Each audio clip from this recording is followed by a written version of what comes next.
2019 Tushar വെള്ളാപ്പള്ളിയാണെന്ന് Rahul ഗാന്ധിക്കെതിരെ BDJ സ്ഥാനാർത്ഥിയായിട്ട് നിന്നത്. ഇക്കുറി തുഷാർ തന്നെ പറഞ്ഞാണ് ഇന്ത്യയുടെ എന്ന് പറഞ്ഞാൽ ഇടയ്ക്കൊരു ഘട്ടത്തിൽ ഉപതെരഞ്ഞെടുപ്പ് വരികയാണെങ്കിൽ സീറ്റ് വേണമെന്ന് സ്റ്റേക്ക് ഉന്നയിച്ചെങ്കിലും തുഷാർ തന്നെ ഇന്ത്യയിലെ പ്രധാനപ്പെട്ട കക്ഷികൾ ആരെങ്കിലും മത്സരിക്കട്ടെ എന്ന് പറഞ്ഞ് സീറ്റ് ഒഴിഞ്ഞതാണ്. പക്ഷേ അത് BJPയുടെ സംസ്ഥാന അധ്യക്ഷൻ തന്നെ വരും എന്ന് മണ്ഡലം കരുതിയതാണോ?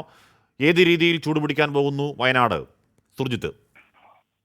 ഹാഷ്മി, ഒരു തരത്തിലും അത്തരത്തിൽ ഒരു തീരുമാനത്തിലേക്ക് അങ്ങനെ ഉണ്ടാകുമെന്നുള്ള പ്രതീക്ഷ പോലും പ്രാദേശിക ഘടകത്തെ സംബന്ധിച്ച് ഉണ്ടായിരുന്നില്ല. വേറെ ചില പേരുകളാണ് പറഞ്ഞു കേട്ടിരുന്നത്. അതായത് സന്ദീപ് വാര്യരുടെ പേര്, അബ്ദുള്ളക്കുട്ടിയുടെ പേര്, അതോടൊപ്പം തന്നെ CK ജാനുവിന്റെ പേര്, അത്തരത്തിൽ ഉള്ള പേരുകളാണ് പ്രധാനമായും പ്രാദേശിക ഘടകത്തിൽ നിന്ന് ഉയർന്നത്. പക്ഷേ ഈ K സുരേന്ദ്രൻ തന്നെ സ്ഥാനാർത്ഥിയാകുമെന്നുള്ളത് ഏറെ സ്വാഭാവികമായും ഇവിടുത്തെ മണ്ഡലത്തിലെ BJP പ്രവർത്തകരെ ഏറെ ആവേശത്തിലാക്കുന്ന ഒരു തരത്തിലുള്ള നിലപാടാണ്. കാരണം ഇത് ദേശീയ ശ്രദ്ധ ഉള്ള ഒരു മണ്ഡലമാണ്. സ്വാഭാവികമായും രാഹുൽ ഗാന്ധിയുടെ സാന്നിധ്യം, ഒപ്പം തന്നെ ആനി രാജയുടെ സാന്നിധ്യം, അത്തരത്തിൽ ഒരു ദേശീയ ശ്രദ്ധയിൽ, ദേശീയ തലത്തിൽ ഇന്ത്യ മുന്നണിയുടെ രണ്ട് നേതാക്കൾ പരസ്പരം മാറ്റുരയ്ക്കുന്നു എന്നുള്ളതാണ് ഏറ്റവും പ്രധാനപ്പെട്ട പ്രത്യേകത.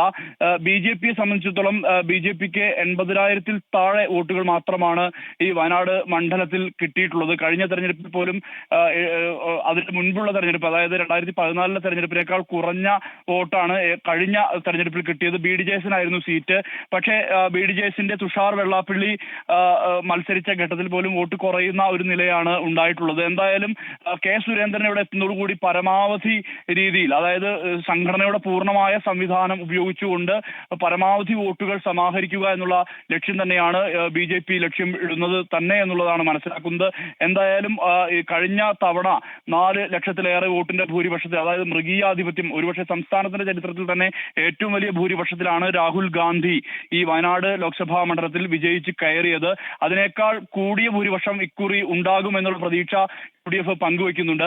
എന്നാൽ ആനി രാജയുടെ മത്സര സാന്നിധ്യം കൂടി വന്നതോടുകൂടി മണ്ഡലത്തിന്റെ ഗതി തന്നെ മാറി. ഇപ്പോൾ ഇതുവരെ BJP സ്ഥാനാർത്ഥിയെ പ്രഖ്യാപിക്കാത്ത ഒരു ഘട്ടമുണ്ടായിരുന്നു. മണ്ഡലം കമ്മിറ്റി ഓഫീസ് തുറന്നത് ഇന്നലെയാണ്. ഇന്നലെ പോലും ഇവിടുത്തെ പ്രാദേശിക നേതാക്കളുമായി നമ്മൾ സംസാരിച്ച ഘട്ടത്തിലൊന്നും ഒരിക്കലും K സുരേന്ദ്രൻ എത്തുമോ എന്നുള്ള തരത്തിൽ അത്തരത്തിലൊരു വിവരം അവരുടെ ഭാഗത്തുണ്ടായിരുന്നു. കാരണം അവർ പറഞ്ഞ പേരുകളിലൊന്നും ഈ സംസ്ഥാന അധ്യക്ഷന്റെ പേര് ഈ പറഞ്ഞ പേരുകളിലൊന്നും തന്നെ ഉണ്ടായിരുന്നില്ല എന്നുള്ളതാണ് ഏറ്റവും പ്രധാനപ്പെട്ട കാര്യം. പേരുകളാണ് അല്ല സുജിത്, ഇപ്പോ ഈ അബ്ദുള്ളക്കുട്ടി മുതൽ പത്മജ വേണുഗോപാൽ, CK ജാനു ഒക്കെ പേര് അല്ലെങ്കിൽ കോൺഗ്രസിൽ നിന്ന് വരുന്നവർക്ക് വേണ്ടി ആരോ സീറ്റ് മാറ്റിവെച്ചതാണ് എന്ന പ്രചരണമൊക്കെ ഉണ്ടായെങ്കിലും എനിക്ക് ഒരു ഘട്ടത്തിൽ അബ്ദുള്ളക്കുട്ടി വയനാട്ടിന് വേണ്ടി താല്പര്യം പ്രകടിപ്പിക്കുക പോലും ചെയ്തതാണെങ്കിൽ കൂടിയും ഇതുവരെ കേൾക്കാത്ത മറ്റൊരു പേര് ഉയർന്നു വരും, താമരച്ചിഹ്നത്തിൽ തന്നെയാകും മത്സരം എന്ന് BJP കേന്ദ്രങ്ങളിൽ കേട്ടിരുന്നു. പക്ഷേ അത് K സുരേന്ദ്രനിലേക്ക് എത്തും എന്ന് കരുതിയിരുന്നില്ല ആരും, അല്ലേ? തീർച്ചയായും ആരും കരുതിയിരുന്നില്ല. കാരണം ഇത്ര രാഷ്ട്രീയ പ്രാധാന്യമുള്ള മണ്ഡലം, ഒരുപക്ഷെ സ്റ്റാർ മണ്ഡലം എന്നുള്ള വിശേഷണം തന്നെയാണല്ലോ വയനാടിനെ സംബന്ധിച്ച് സ്വാഭാവികമായും ഉള്ളത്. കാരണം അത്രമാത്രം രാഹുൽ ഗാന്ധിയും ആനി രാജയും നേർക്കുനേർ ഏറ്റുമുട്ടുന്നു എന്നുള്ളത് തന്നെ പ്രധാനപ്പെട്ട കാര്യമാണ്. ഇതിനിടയിലേക്ക് ഇങ്ങനെ ഒരു സംസ്ഥാന അധ്യക്ഷനെ തന്നെ ഇവിടെ അവതരിപ്പിക്കും എന്നുള്ളത് ഒരിക്കലും പ്രാദേശിക ഘടകം കരുതിയിരുന്നതല്ല. ഒരു തരത്തിലും അത്തരത്തിലുള്ള പേരിലേക്ക് എത്തുമെന്ന് ആരും കരുതിയിരുന്നില്ല. പക്ഷേ എന്തായാലും കുറെ കൂടി ഒരു മത്സര രംഗം സജീവമാകുന്നു വയനാട് മറ്റൊരു ദിശയിലേക്ക്, ഈ തെരഞ്ഞെടുപ്പ് പ്രചാരണത്തിൽ മറ്റൊരു ദിശയിലേക്ക് വയനാട് മാറുന്നു എന്നതിന്റെ സൂചനയാണിത്. ഇന്നലെയാണ് മണ്ഡലം കമ്മിറ്റിയുടെ ഓഫീസ് തുറന്നത്. മണ്ഡലം കമ്മിറ്റി ഓഫീസ് തുറന്ന് അവർ ഇനി സ്ഥാനാർത്ഥിയാൽ പ്രഖ്യാപിച്ചാൽ മതി, അത് ബാക്കിയുള്ള മുന്നൊരുക്കങ്ങളെല്ലാം ഞങ്ങൾ പൂർത്തിയാക്കി എന്നുള്ളതാണ് ജില്ലാ അധ്യക്ഷന്റെ ചുമതലയുള്ള പ്രശാന്ത് മലവേൽ ഉൾപ്പെടെയുള്ളവർ നമ്മളോട് പറഞ്ഞത്. അതുമായി ബന്ധപ്പെട്ട യോഗങ്ങളെല്ലാം തന്നെ പൂർത്തീകരിച്ചിട്ടുണ്ട്. നിയോജക മണ്ഡലം കമ്മിറ്റികളുടെ യോഗങ്ങൾ പൂർത്തിയാക്കി.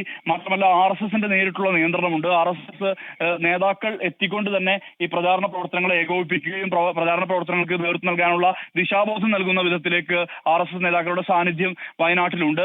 അപ്പോൾ അതുകൊണ്ട് തന്നെ ഇവർ മത്സരരംഗത്തേക്ക് ഇനി സ്ഥാനാർത്ഥിയെ പ്രഖ്യാപിച്ചാൽ ഉടൻ തന്നെ സജ്ജമാകും, ഉടൻ തന്നെ മത്സരരംഗത്തേക്ക് ഇറങ്ങുന്നു എന്നുള്ള തരത്തിലുള്ള തീരുമാനത്തിലേക്ക് അവർ എത്തിയതാണ്. എന്തായാലും ഇപ്പോൾ 80,000-ൽ താഴെ മാത്രമാണ് വോട്ടുകളുള്ളത്. ഇപ്പോൾ BJP ലക്ഷ്യം വെക്കുന്നത് പരമാവധി വോട്ടുകൾ ഇവിടെ സമാഹരിക്കപ്പെടണം എന്നുള്ളത് കൊണ്ട് തന്നെയാണ് അവർ അങ്ങനെ ഒരു ലക്ഷ്യം വെക്കുന്നത്. മാത്രമല്ല അത് രാഹുൽ ഗാന്ധിക്കെതിരെ ഉള്ള മത്സരം, ആനി രാജയ്ക്കെതിരെയുള്ള മത്സരം, ആ മത്സരം ഒരു സംസ്ഥാനത്ത് തന്നെ ഒരു പ്രസ്റ്റീജ് മത്സരമായി BJP കാണുന്നു എന്ന് വേണം കരുതാൻ. അതുകൊണ്ട് തന്നെ ആകാം ഇത്തരത്തിൽ ഒരു തീരുമാനത്തിലേക്ക് അവർ എത്തിയത്. ഇങ്ങനെ സംസ്ഥാന അധ്യക്ഷനെ തന്നെ അവതരിപ്പിക്കുന്ന രീതിയിലേക്ക്. സ്വാഭാവികമായും ഇത് സ്റ്റാർ മണ്ഡലമാണ്, അത് കുറെ കൂടി K സുരേന്ദ്രന്റെ മത്സര സാന്നിധ്യം കൊണ്ട് കുറെ കൂടി കരുത്തുറ്റ രീതിയിലേക്ക് വരുന്നു എന്നുള്ളതാണ് നമുക്ക് മനസ്സിലാക്കാൻ കഴിയുന്നത്. വലിയ രീതിയിലുള്ള ബഹുജന പ്രശ്നങ്ങൾ ഈ മേഖലയിലുണ്ട്. വയനാടിനെ സംബന്ധിച്ച് വയനാടിന്റെ വികസനവുമായി ബന്ധപ്പെട്ട പല വിഷയങ്ങളും ചർച്ചയാകും തെരഞ്ഞെടുപ്പാണ്. ആ തെരഞ്ഞെടുപ്പിൽ മെഡിക്കൽ കോളേജ് ഉൾപ്പെടെ വിഷയങ്ങളുണ്ട്, വന്യമൃഗശല്യവുമായി ബന്ധപ്പെട്ട വിഷയങ്ങളുണ്ട്, റെയിൽവേ കണക്ടിവിറ്റിയുടെ പ്രശ്നങ്ങളുണ്ട്, എയർ സ്ട്രിപ്പുമായി ബന്ധപ്പെട്ട പ്രശ്നങ്ങളുണ്ട്, ബദൽ പാതകളെ സംബന്ധിച്ചുള്ള വിഷയങ്ങളുണ്ട്. ഇങ്ങനെ ധാരാളം വികസന വിഷയങ്ങൾ ചർച്ചയ്ക്ക് വിധേയമാകുന്ന ഒരു തെരഞ്ഞെടുപ്പാണിത്. പ്രത്യേകിച്ച് വന്യമൃഗാക്രമണം എല്ലാം തന്നെ രൂക്ഷമാണ്. എന്തായാലും ഇതെല്ലാം തന്നെ രാഷ്ട്രീയമായി ഉയർത്തിക്കൊണ്ടുവരുന്ന വിധത്തിലേക്ക് കാര്യങ്ങൾ മാറും. കുറെ കൂടി തെരഞ്ഞെടുപ്പ് രംഗം ഇത്ര ദിവസം ഒരു വയനാട്ടിൽ മണ്ഡല പരിചയം നോക്കിയാൽ മണ്ഡലം രൂപവൽക്കരിച്ച ശേഷം ആദ്യ 2 തവണ BJP സ്ഥാനാർത്ഥി തന്നെയായിരുന്നു. എൻ്റെ ഓർമ്മ ശരിയാണെങ്കിൽ 2009 സി വാസുദേവൻ, 2014 PR രശ്മിനാഥ്, അത് കഴിഞ്ഞ് തുഷാർ വെള്ളാപ്പള്ളി. പക്ഷേ രശ്മിനാഥ് നേടിയതിനേക്കാൾ വോട്ട് കുറവാണ് BDJS അന്ന് അവിടെ പിടിച്ചത്. ഇപ്പോൾ അവിടെ നിന്നൊക്കെ വ്യത്യസ്തമായി 4ാം ഊഴത്തിൽ വരുന്നത് BJPയുടെ സംസ്ഥാന അധ്യക്ഷനാണ്. എത്രത്തോളം വോട്ട് പിടിക്കാൻ കഴിയും, എത്രത്തോളം ശക്തി കളിക്കാൻ കഴിയും എന്നതാണ് ഇപ്പോൾ വയനാട്ടിലെ BJPയെ സംബന്ധിച്ചുള്ള രാഷ്ട്രീയ ആകാംക്ഷ.